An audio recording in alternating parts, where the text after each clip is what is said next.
Assalamualaikum warahmatullahi wabarakatuh.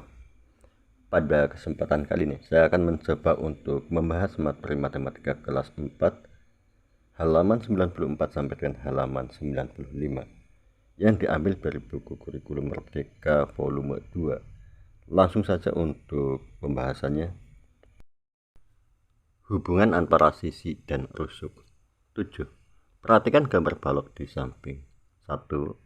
Apakah rusuk BF tegak lurus ke sisi EFGH? Perhatikan pada rusuk BF. Apakah tegak lurus? Untuk menyatakan apakah rusuk BF tegak lurus ataukah tidak dengan sisi EFGH, kita bisa melihatnya dari pertemuan rusuk tersebut dengan rusuk yang membentuk EFGH. Bila membentuk sudut siku-siku, maka rusuk BF dinyatakan tegak lurus ke sisi EFGH. Di sini, karena pertemuan tersebut membentuk sudut siku-siku, maka rusuk BF dinyatakan tegak lurus ke sisi EFGH.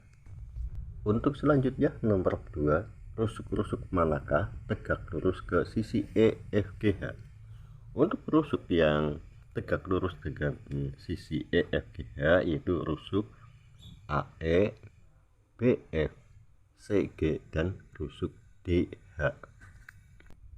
Berikutnya perhatikan kepada gambar A dan B di mana untuk yang A ditanyakan apakah A tegak lurus. Untuk menentukan apakah A tegak lurus ataukah tidak bisa dilihat dari sudutnya. Apabila sudutnya membentuk sudut siku-siku, maka A dinyatakan tegak lurus. Di sini A merupakan sudut siku-siku. Oleh demikian A tegak lurus. Berikutnya nomor 8, perhatikan pada gambar balok di samping. 1. Apakah rusuk AB sejajar dengan sisi EFGH? Rusuk AB, perhatikan apakah sejajar dengan sisi EFGH? Ya, rusuk AB sejajar dengan sisi EFGH. 2.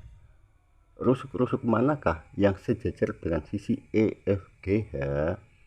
Yang sejajar dengan sisi EFGH yaitu rusuk AB, kemudian AD, BC, dan CD.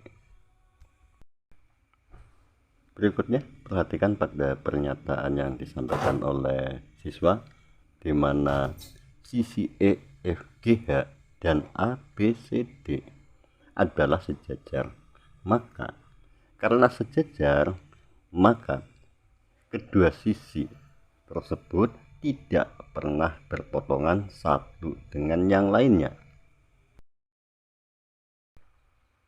Berikutnya yaitu latihan. Carilah bagian tepi ruang kelas yang tegak lurus terhadap lantai kelas.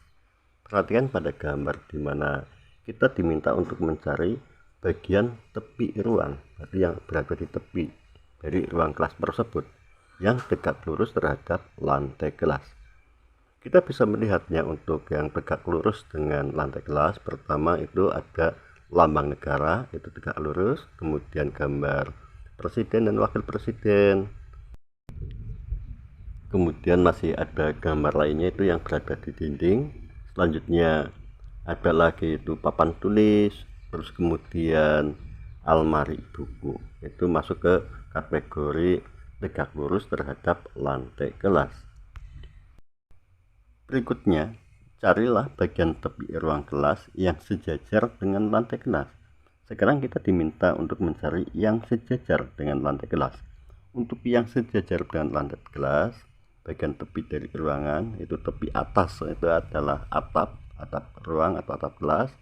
Kemudian bagian dari tepi bawah dan atas dari papan tulis atau list bagian bawah dan atas dari papan tulis itu sejajar dengan lantai kelas. Kita lanjutkan yaitu tentang kerangka bangun ruang. Dari sudut manakah kamu dapat melihat paling banyak sisi? Perhatikan pada gambar pertama satu sisi, gambar kedua dua sisi, gambar ketiga ada tiga sisi. Tapi untuk paling banyak yaitu yang ketiga.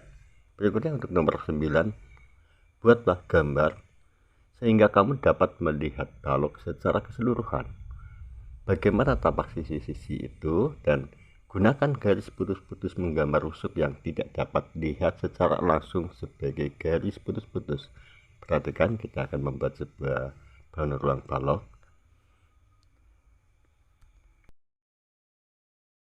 Selanjutnya, perhatikan pada keterangan berikut. Gambar yang memberikan tampilan menyeluruh dari suatu bangunan disebut dengan kerangka. Rusuk-rusuk yang sejajar pada bangun asli digambar sejajar dalam rangka. Perhatikan pada gambar di mana ada gambar bangun ruang balok, panjang, lebar, dan tinggi. Berikutnya, ukuran balok dinyatakan dengan panjang, lebar, dan tinggi dari 3 rusuk yang bertemu di titik sudut yang sama. Ukuran kubus dinyatakan dengan panjang rusuknya.